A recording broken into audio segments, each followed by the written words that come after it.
Hey everybody, how's it going? It's Fancy Nightman here, and I'm going to go ahead and bring you guys another video. And this time it's a video examining a chess game, actually. So this is the game of the century, Donald Byrne versus Robert James Fischer. And it's a very interesting game, and it's one of the games that you kind of have to know because it's really just such an intense game, and with such an amazing player like Bobby Fischer, who kind of knew his stuff at the age of like 11, grandmaster, almost grandmaster level play actually. This prodigy is just really such an inspiration when looking at and trying to be better at chess. So the game started with Donald Byrne being white, playing knight f3. This knight f3 kind of is a very generic opening. You can transpose into various different openings. Robert Fischer replied with knight f6, which is kind of an aggressive turn, saying if you want to control the dark squares, I'm going to control these white squares. And then we're going to see c4, which is the English opening, or at least it marks the English opening. And from Bobby Fischer, we saw g6 indicating this fianchetto. And after knight c3, we're going to see this bishop coming up here, and then d5, transposing this game actually into a King's Indian defense game. And King's Indian is this little structure that you're going to see here on the side of the board. Alright, so Fischer up the castle, and then what we could have had here is a number of moves, maybe even e5, but Bobby Fischer is known in his time to go ahead and opt for this sort of defense against d4. So if we go back a couple moves, if in this position we started with d4, Robert Fischer would just automatically do the same moves that he's doing right now. It's really interesting to look at this. Bobby Fischer is known for being prepared with the King's Indian attacks. One of his favorite openings, at least that's what I know about him. But Byrne knew this, and he instead went bishop f4, which is an odd move, not played as much as e5, or e4, sorry, but it's still an okay move. And Fischer decided to strike in the center, and converting this into a Grunfeld. Grunfeld is when you strike in the center like this, in this sort of a pattern with with black, sorry, not with dark. And so we see this tension remain, and since this pawn is not developed, we can't see the defense of this played right away. If we do see e3, we can see a move like c5, opting up to go ahead and increase pressure, and after like c captures, we have c captures, knight captures, and then knight captures d5, and we have some counterplay from black already starting to come down. This dark squared bishop is aiming down this diagonal at this rook, and this knight's very active, attacking this bishop, threatening to, let's go ahead and make another blessing move, threatening to double these pawns. And in this position, black really has the advantage. So we didn't see this e3. Instead, we saw queen b3, I think. Yeah, queen b3 is that one. If that's how I remember it. I have this game in my head, I think. I think I have it memorized. Queen b3.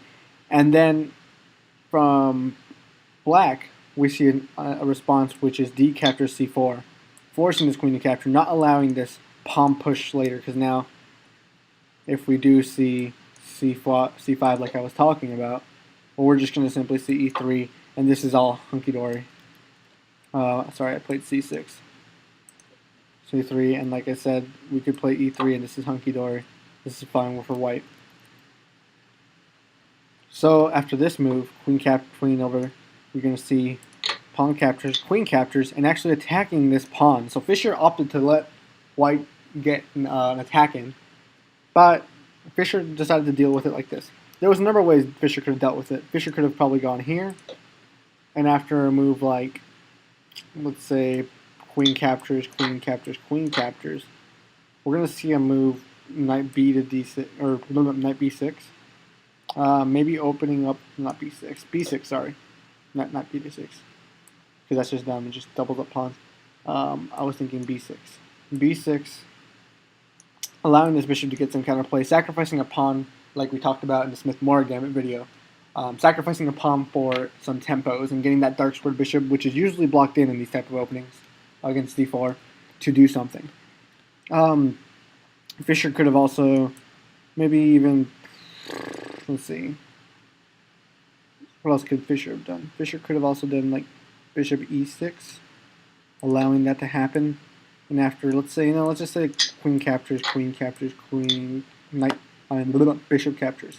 We can see this knight a6 move, and after bishop a5, we can see this rook a to c8 starting to bear down these two files and starting to generate an attack actually against these pawns in this file. So Fischer could have gone that way, but Fischer decided to opt out and go ahead and do what most of us would have done, is move the pawn out the way.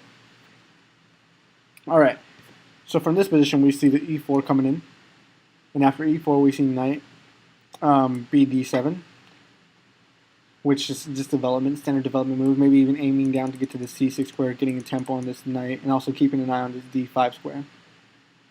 We see rook d1 here, which is kind of a, I don't like that move, because it's not developing this light squared bishop and getting rid of the castles. Instead, it's just kind of putting this rook here for a move that should be, it's a move that should be saved for the middle game when his pieces are all developed. Moving the rooks is usually the last thing you do unless you see something amazing. Anyways, Fischer continued with knight b6, and after knight b6, we see this queen c5, which is an awkward placement of the queen. Maybe Byrne was trying to get this bishop to be developed, but it was really not the best move, because after bishop g4, this started becoming an issue. Byrne had one move to do, and it was simply develop his piece, and it would have been fine. He would have had a straight, strong position for his pieces, especially since he played this rook here. And we didn't see that. Instead, we saw bishop g5, which was an awkward move that Fischer immediately took advantage of. And as if you guys want to stop the video right here and go ahead and try to guess, and actually, you know what, I'm going to go ahead and pause for a little bit and go ahead and let you guys try to guess the move. So, take a few minutes.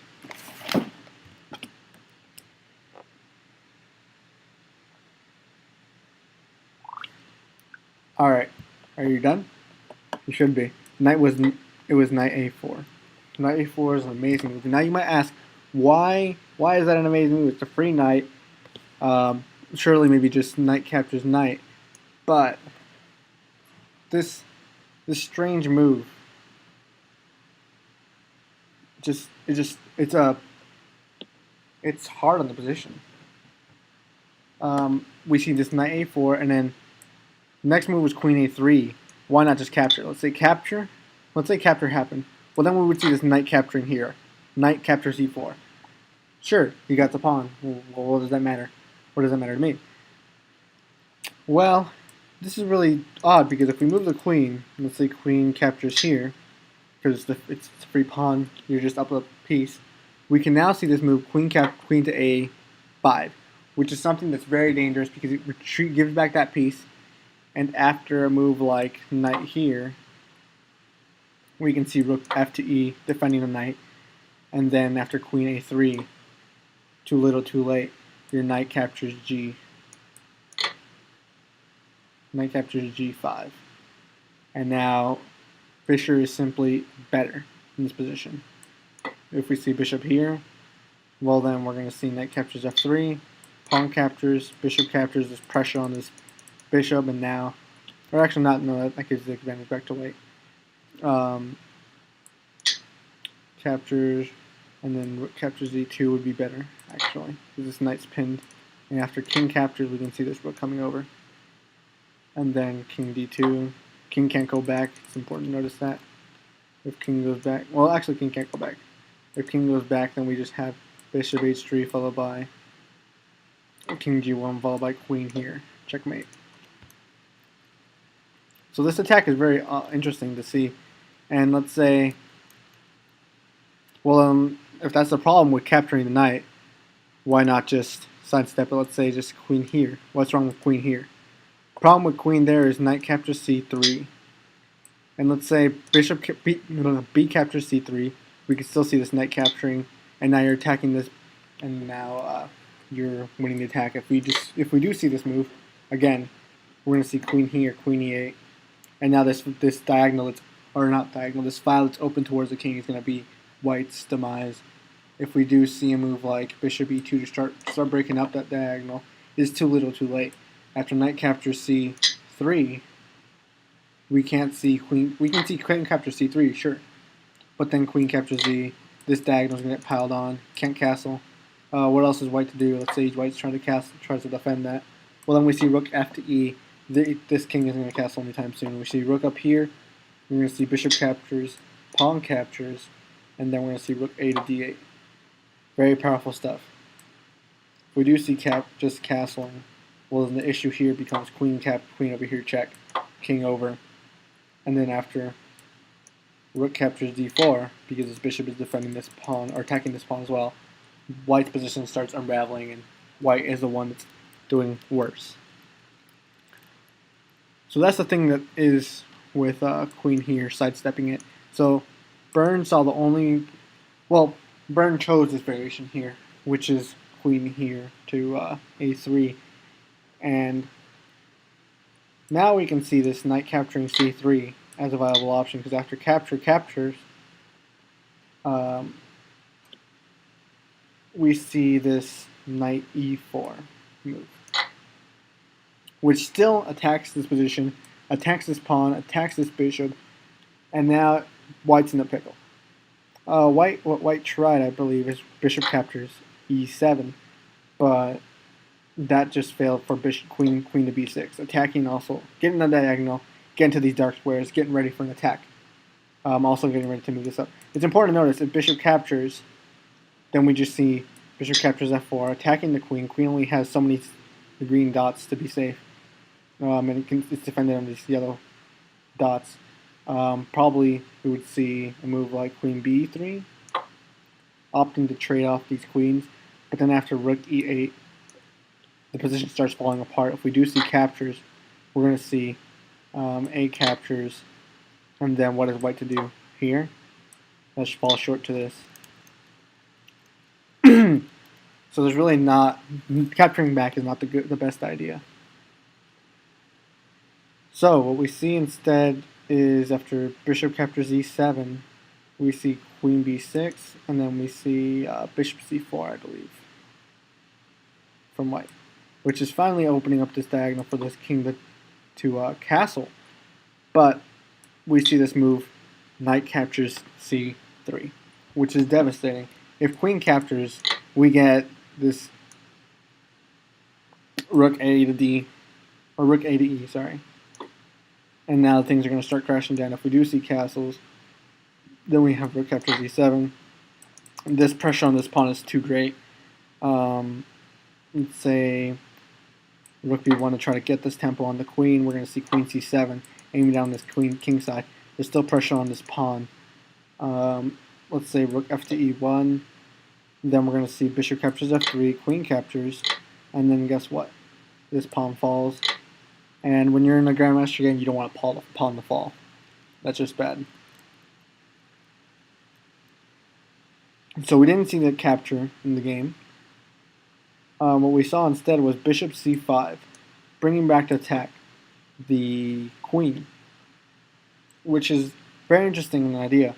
But Fischer decided to just sidestep this and not defend this queen for a moment and play rook f to e8. And king decided f1. Now, in this position, there's a great move that you guys possibly could find. I'm going to let you guys go ahead and find that move. I'll give you guys a little bit of time, just like I did last time, to find this amazing move that Fischer found.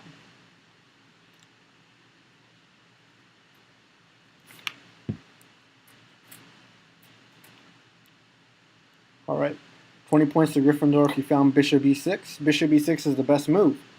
It attacks this bishop, and if let's say you just look at the queen and say, what is this? The queen is hanging. After capturing here, queen is actually not hanging. Queen is just being offered up for this amazing attack, which which is pretty amazing. If in the game of the century we saw bishop e6, then it must be the counter of the century, not the game of the century. It's the counter of the century. It like a queen exchange for a fierce attack with like minor pieces, just the bishops and the knight and the rooks that are bearing down in the center, and it's very epic. By eliminating the c3 knight before, he would have stopped this whole attack and maybe gone into a variation where he was down a pawn. But now this bishop e3 move, is just powerful. King's in the center and it's trapped. There's really nothing he can do to prevent this. And so we're going to see, let's say, we see bishop b6. We did see this capture, but let's say if we did see this capturing this bishop, well then we would just have bishop b5, check. And after bishop b5, we would have bishop, maybe, no, not even bishop. We just have king g1. And after king g1, we're going to see this move, knight e2. After knight e2, we're going to see king f1. Then we have knight g3. And does anyone see this? Anyone see this? Queen f1, capture, mate. So we can't just lead that queen. Perhaps maybe even the best move for Spassky in this position would have been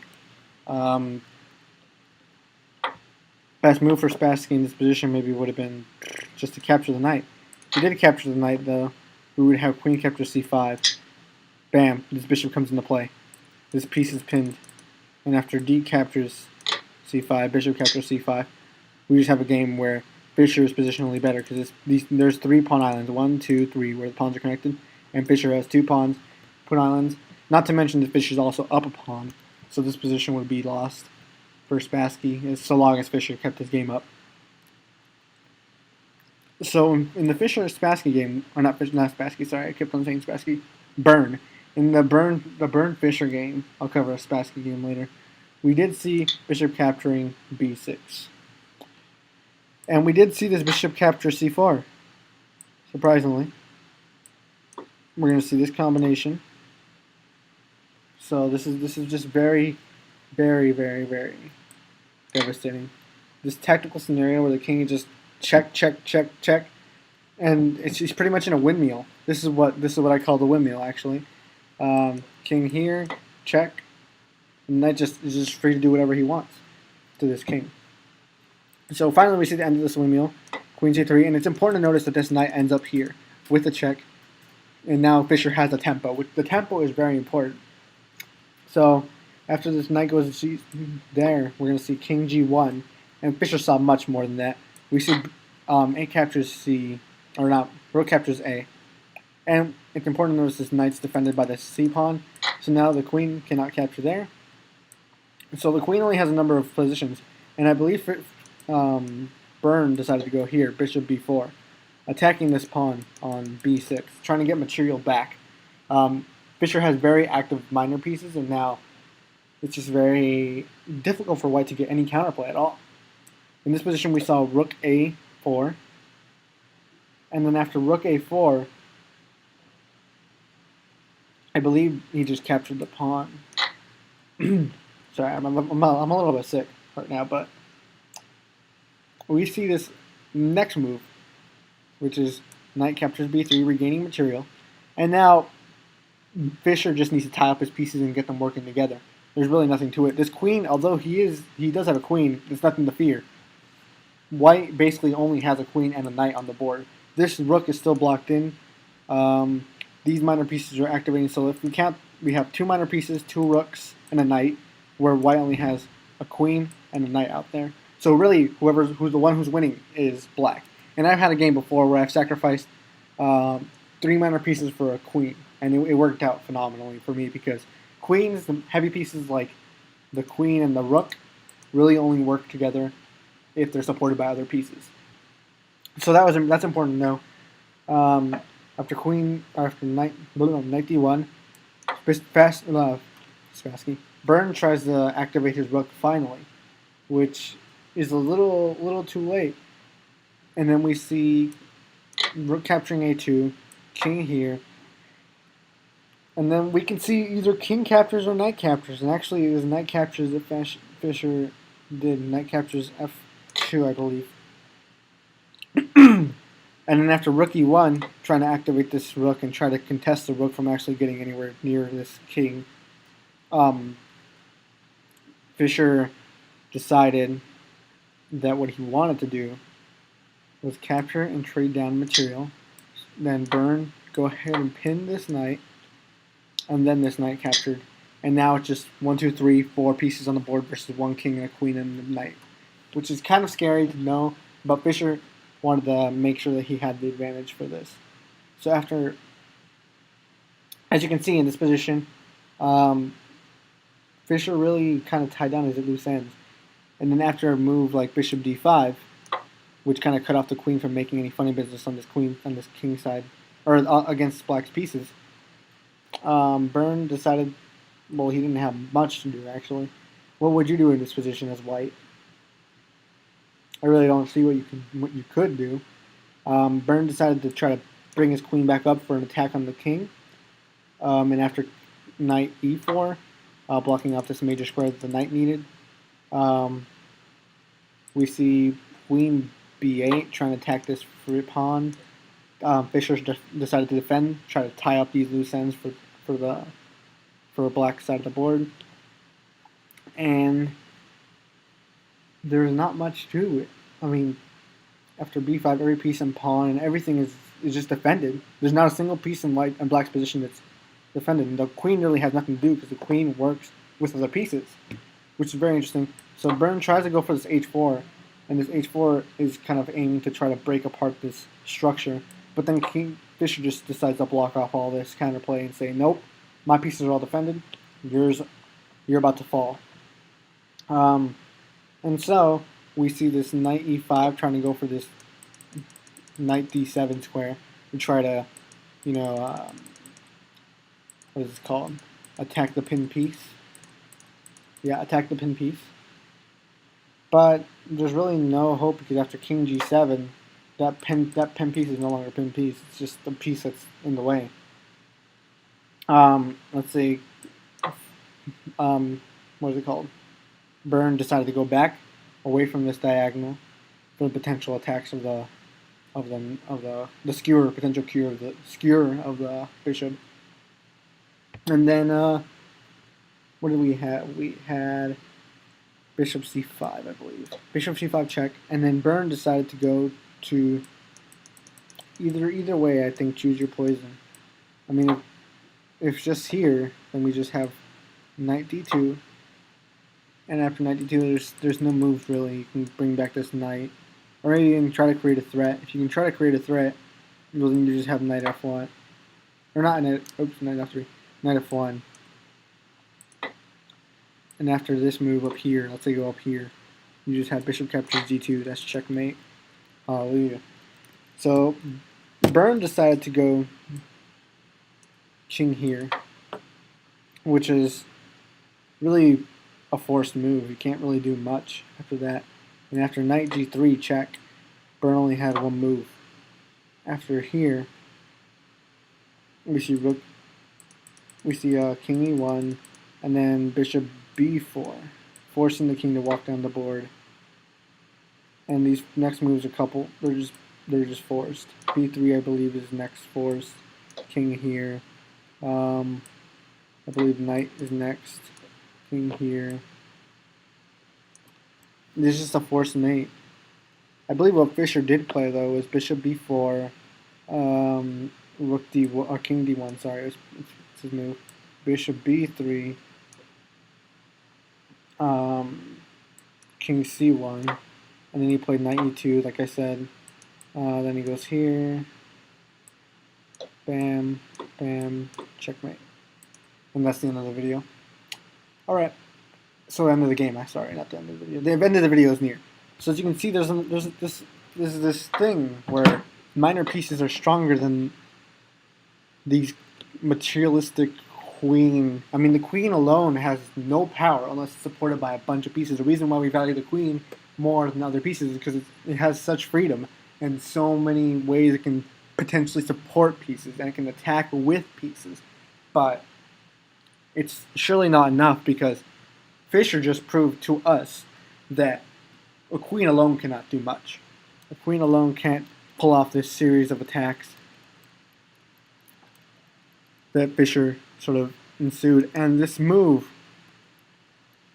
this windmill tactic where the king just goes back and forth material, was really powerful. And this whole calculation was amazing because Fischer foresaw the variations that came from this knight a4 attack. And the way that this game planned out, Black really had the initiative the second that this queen moved to this square. Sure, we could, you see this bishop pin taking advantage that the king is not in the center. And this move right here actually detrimented White to losing the game because Black had all the initiative after this. There's not a single time where White told Black what to do. Instead, Black was dictating the tempo the whole game, telling White, you're going to be the defender and I'm going to be attacker. Bam, bam, bam, bam. Oh, and then we see all these moves that are forwarded. Byrne decides to get one move in where he can actually dictate what Black is going to do. But after that, there's no stopping it. And after King G1, this just starts leading to mate. After King G1, it's just mate. King G1, mistake, mate. Maybe the best move for White in this position, even though White is losing, is to not even, I don't even know, maybe getting this knight out of the way of maybe this. But even this just loses badly too. Bishop here, skewer. Let's say queen moves out of the way to defend this also. We could still see bishop d6 skewering this king, pinning it. And after king g1, oh, well, now we're just back in that mating net, right? Interestingly, we could see rook here, king here, and after knight f6, attacking the queen. The queen has to give up the attack. Let's say queen goes to one of the only two safe squares. We're going to see bishop captures, followed by king here, and then followed by rook h1, checkmate. There's just so many different things that White could have done, but White was truly done. There was nothing for White to do. After king, let's just replay that one checkmate one more time. After king here, what happened? Check. And then we're just walking the daddy down the board.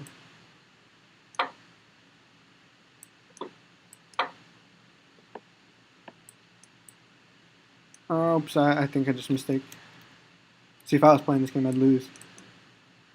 Alright, there you go. Oops. Oh, ho, ho.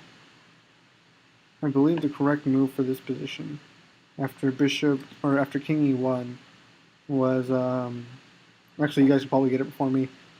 b4, I think. King d1, bishop b3, and then after king c1, we see rook here.